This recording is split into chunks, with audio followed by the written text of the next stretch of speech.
से आजाद गे आबै छी बहुते याद गे जान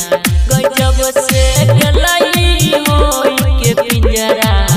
से आजाद गे आबै छी बहुते याद गे जान ये तोरा बिना भेलै जिंदगी बर्बाद गे आबै छो बहुते याद गे जान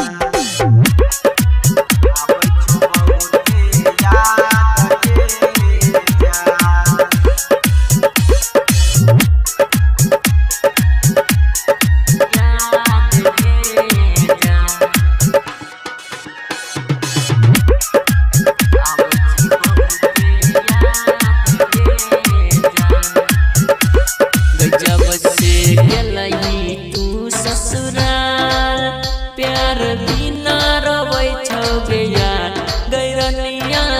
रोबै छौ तोहर यार ये जब से गेलही तू ससुराल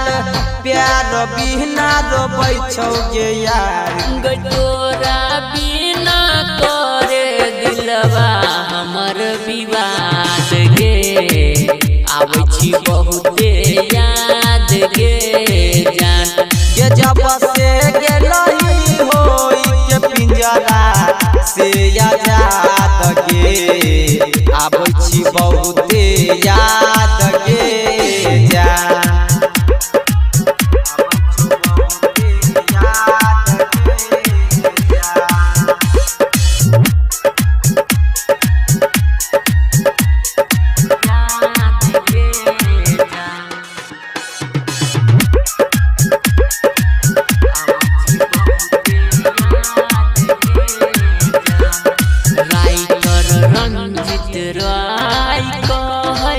बेवफा छौरी भाई रे रहे भाई रे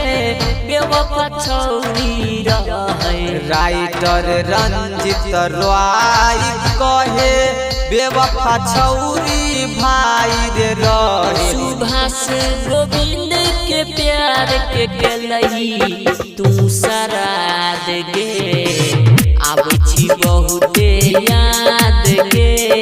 जान के जब से गेलही होई के पिंजरा से आजाद गे आबै छी बहुते याद